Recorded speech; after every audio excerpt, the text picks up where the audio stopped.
Malion Lumière TV maaw kunkan bɔra tuguni ala n'i ko information yɛrɛ i ko Lumière TV n'i ko farikolo ɲɛnajɛ o kunnafoni i ko Lumière TV n'i ko ko dumanw jamana kunkan ko ba fɛn bɛ kɛ dugu in kɔnɔ n'i bɛ fɛ o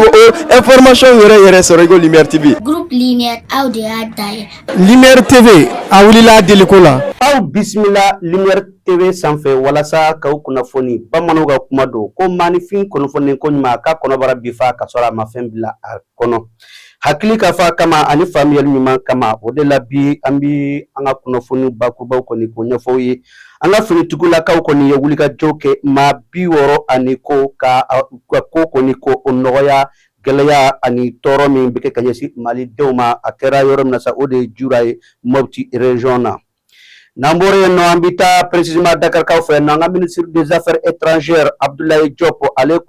ni maa dɔ kɔni tigɛ di ɲɔgɔn ma min bɛ se ka to o bɛ hakilina ɲuman fɔ diɲɛ kɔnɔ jamana denw ye minnu bɛ nɔ sanda b'u ɲɛna ko an kan ka to tubabu bolo jɔnya la wa a bɛ fɔ fɛn min ma ko renforcement des forums sur la paix et la sécurité ko in kɔni bɛɛ lajɛlen fɔra o kɔnɔna na. Marocains kɔni y'a jira k'a fɔ ko l'autorisation électronique de voyage min kun bɛ Mali ani Maroc ni ɲɔgɔn cɛ ko o ko bɔra a ma ninnu ye bakurubaw ye an bɛ fɛn min fara ka dɔrɔn o de y'a bɛɛ mɔgɔw kɔni ye atelier belebeleba dɔ sigi sen kan précisément an ka jamana in kɔnɔ min bɛ u ka baaraw san 2030 ka taa bila san 2026 ka taa bila san 2030 la donc o b'o o ko fɔ bamananw ka kuma don ko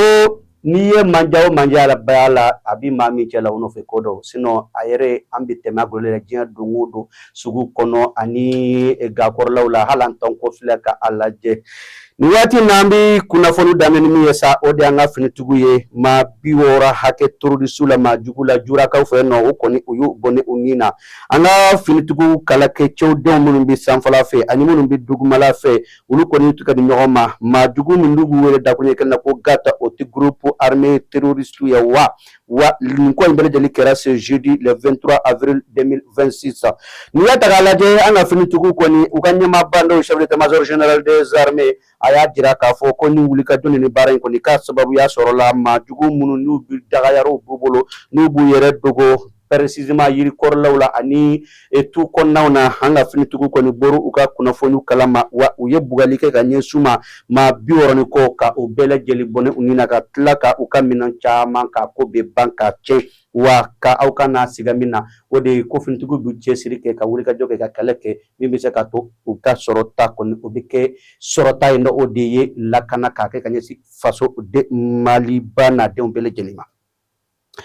Ali sambito fasoba Maliba kɔnɔna na an bɛ taa Dakar ko fɛ nɔ ne ta k'a lajɛ bamananw ko an ka taa ko o laban ye boli ye Dakar Abdoulaye Diop ale kɔni a y'a jira k'a fɔ ko hɔrɔnya ani danbe ka a fara ɲɔgɔn kan k'a sigi sen kan k'a ko ɲɛnabɔ k'a tɛ kɛ fɛnw ka sɔrɔ an yɛrɛ jamanadenw n'o ye farafindenw ye n'an man tigɛ ɲɔgɔn ma ka don da kelen fɛ ka bɔ da kelen fɛ ale ni cɛ min ye nin ko in kɔni baara ninnu wulikajɔ ni baara ninnu kɔni kɛ ɲɔgɔn fɛ a kɛra fɛn min hukumu min kɔnɔ o de a bɛ fɔ min ma ko renforcement a bɛ fɔ min ma ko o forum sur la paix et la sécurité n'o kɛra Dakarikaw fɛ yen nɔ kuma ninnu kɔni bɛɛ lajɛlen fɔra o kɔnɔna na n'i y'a ko ta k'a lajɛ u ye baara ko in kɔni kɛra u ye wele bila précisément an ka ministre ma ko o kana a fara dɔ kan ko ka sigi ka fɔ kɛ précisément hakilina jiraw kɛ n'a bɛ fɔ a ma ko i n'a fɔ conférence o n'o ɲɔgɔn na ko ka u hakilinaw di an ka cɛba in kɔni n'o ye Abdoulaye Diop ye a y'a jira k'a fɔ ko a diyara maa ye a ma diya maa ye n'i ma wuli ka jɔ i sen kan i ka ɲinita k'a tɛ sɔrɔ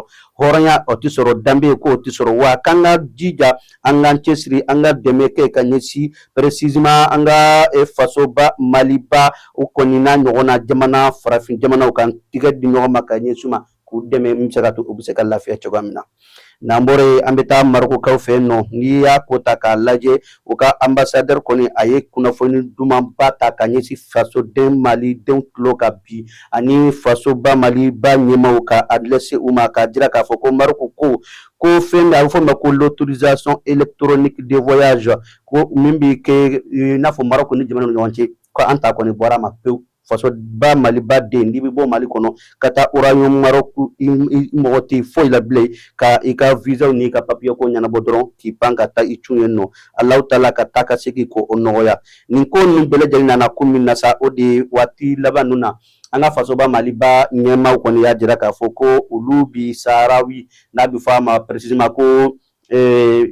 uba fo to diere na fo natane sarawi ale doye jamana mi ni ubeka fo kubu ka independence ta o sarawi ko ni ulu sigilendo Maroko ani Algerie ko ni nyonche Algerie be ka fo ku ka bo Maroko be ka fo ku tse ka bo ulugla ku tse ka fara ka bo ulla o de geleya kumbe ni ata galaje Mali ya jira ka fo ku ulu bi sarawi ko ni ndo o de ye saraye ku ba don pina pamparampa pia Maroko fanfe uta don mawari fe uta don jamanaye uba don Maroko de fe o de la faso ba Mali bani Maroko ko ni wutir nyoma wa baran nu be ka kanye akechego nyuma na bibina wa auka don ka foko nambore nambito anga faso ba Mali ba konana ambita ANP ya taka laje uka atelier baro ko ni sigira atelier ye hakina jiraye ani famille ani kunafoniye kanyesi mamunu ni ANP bi baraka nyonfe abi fofe mako la vision 2630 ote 2026 ani 2030 ya sawa ka bosi sana katabla 2030 la ko faso ba Mali ba chakayro mimbele ko ANP agence nationale pour l'emploi ko uka uliga donu ka barako ni ko silendo inafo uka POMA ote plan d'action opérationnel sawa ko uya ajira ka fo ko ni bara ni uliga donu ko o fefe ni uya ke papier ka nyesi jinya beka la jewa ko ka ministre no ye ministre homosexuel na le ministre de l'entrepreneuriat national et de l'emploi professionnel et de la formation professionnelle plutôt ko ulu ko ni ko bele jali sona ni barima wa ni sigili ni bara no bele jali ko ni kera sal kono salmin abi ANP ra mo ka centre no ubi mo kala yoromana ako ko ni kere no mamunu kumba kana ka groupe lumière to wode chedo dawiye ani Amadou Sala Touré nambora ANP la ambita yoromina sa ode fema futu ye ne fema futu se fora ka ba hakli bijigi che ba kura dola na ale koni de Mali ballon tanaw ka nyema kura précisément fédération malienne de football la ndu ba wele ko Maazu di Baba Cissé chekele minga Cissé bi sebenite a folo nyemi ye koni woya ledi niada alaje uko ni wuliga doke ka kuna funu ni fembela se jama ka tira ka foku ka nyoye folo koni ko okera ka ba wa ofana ko fe kulu ni ministre no oye ministre de la jeunesse et des sports et la construction citoyenne Abdul Kasim Fomba ku ye nyoye wa ofana ko fe ajirala ka foku chesiri ni wuliga joni baro koni ko obi adamine ni ataka alaje abi fofe mako balontan dambe balontan ko hoya balontan ka chesiri balontan bi se ka ke femi bi se ka nani yelama chogo nyumawe na bi fa ama précisément ko technique rigueur et administrative ni ataka laje ni fenu bele jali farla nyonka ko ni bureau ngoni o ka bara bina nyeso de ma wa Amadou Cissé ya jira ka foko yani sanworoche na la sona ma Mali kupuko obinyana bochogo mnako ludu baro sigisenka outma auto emi sa balontano ka barake fédération mo yere ka barake Mali don yere be ka barake entraînement na soro ka barake Mali don be kutigar nyoma balontan ko ni ka ko ka a kungu na nyenye ka benyenyini ka soro ka da kana kamisa ka to Mali bi kubuta anga sikani suya tensa sabla ankara fi jamana mbi Senegali nusu jalembe koy ni wati nona me an koni sa dusuka ci banka alaka ako ke here namba hakil jiga fako groupe lumière hambe wulga jolambe bara la be saka to anga 6e anniversaire no yanga sanworona e ko fete ako mano ndambe Mali ko no be badu ni wati nuna kuranko galia be warko galia be kana nyina ko de to ka wakil to ana sino wati mano on sisane an mba fa kanga 6e anniversaire ko fete sabla antigrala sa ambang hakilo franyon ka kajitimina uke munde nyana mbulo munde menya mbulo munde kanga ke donc ko fa anye balontan do ala na fama ko lumière foot a deuxième édition bina kenyina o fana ko fe an ya hakili soro ko fo Mali kuna funi dilaw u kera animateur yo u kera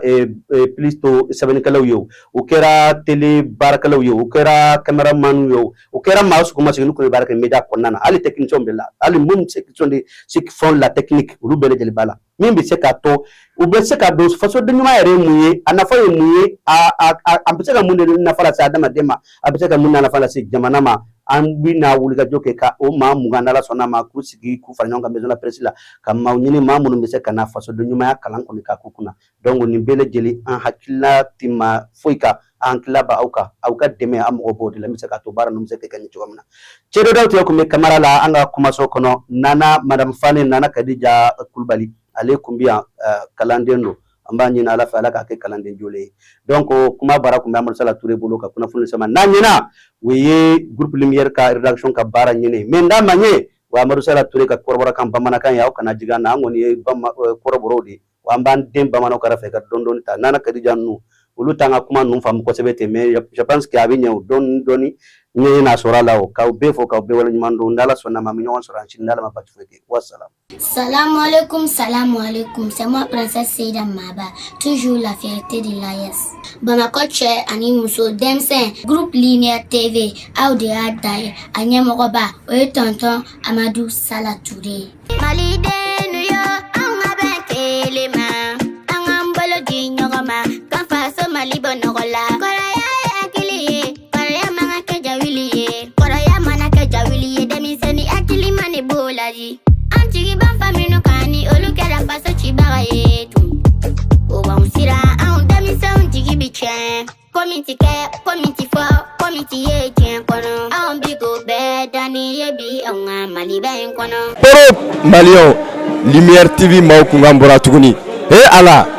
n'i ko information yɛrɛ i ko Lumière TV n'i ko farikolo ɲɛnajɛ o kunnafoni i ko Lumière TV n'i ko ko dumanw jamana kunkan ko ba fɛn bɛ kɛ dugu in kɔnɔ n'i bɛ fɛ ko Mali kɔnɔ ani Mali kɔ kan Afrique bɛɛ lajɛlen ni ne Fatim Jabate Madame Jabate de Mangaye la haut de gamme ne y'a fɔ ɲɛna ko n'aw mago bɛ électronique fɛn o fɛn na diɲɛlatigɛ kɔnɔ a ɲuman bɛ sɔrɔ électro yelen de la yelen électronique n'i tɛmɛna yen nka dɔrɔn i t'a ɲuman sɔrɔ an ka studio complet dira an ma a musique hali sɔgɔmada in na ne ko non ko dada ko dɔ bɔ son na parce que n'a ko ko studio a bafulu min ka dɔgɔ nka a mankan a bɛ kɔbaw ni babaw de tigɛ n'aw mago bɛ fɛn o fɛn na électronique la yelen électronique de y'a da ye Mali ani Mali Afrique bɛɛ ka na n'a y'a ɲuman i b'a dafara awɔ ale tɛ kɛ kalo kelen k'a bɛ tiɲɛ dɛ ayi ale ye sanni o tɛ balimakɛw n balimamuso électronique de jɔrɔ bɛ aw la o banna pewu walima sokɔnɔminɛnw misiri kɔnɔminɛnw studio minɛnw salle de conférence minɛnw fo ka taa se bafulu minɛnw ma mɔgɔ kelen pe sɔrɔ yɔrɔ kelen pe hatɛ fune dumasi Che Mamutu Traoré yele électronique a filɛ ni bɔra Membo sira fara la k'i bi yɛlɛ ka taa centre meublé fan fɛ yanni ka fara juste i bi i côté gauche lajɛ yele électronique Che Mamutu Traoré i b'a sɔrɔ yen nɔ i mɔgɔ mana se minɛn o minɛn ma a minɛn bɛɛ lajɛlen bɛ yen i n'a fɔ baffle guitare lampadaire chaise micro piano b'o la batterie ampli microphone fo ka taa se lumière ma maa o maa bɛ yen k'i b'a fɛ ka galon bɔnda o tumana sa boli biribiri i ka taa se yele électronique Che Mamutu Traoré ka yɔrɔ la n'i ye ɲɔgɔnmɛ bila cɛncɛnkulu sanfɛ tɛgɛ t'a yira tuguni dɛ o ye cɛ funɛ dimanche o tumana sa an bɛɛ lajɛlen ka wuli ka jɔ kɛ an ka Mamutu Traoré ka yɔrɔ sɛgɛrɛ yele électronique hatɛ Malien Lumière TV maaw kunkan bɔra tuguni Ala n'i ko information yɛrɛ i ko Lumière TV n'i ko farikolo ɲɛnajɛ o kunnafoni i ko Lumière TV n'i ko ko dumanw jamana kunkan ko ba fɛn bɛ kɛ dugu in kɔnɔ n'i bɛ fɛ ko information yɛrɛ sɔrɔ i ko Lumière TV Groupe Lumière aw de y'a da ye Lumière TV a wulila a deliko la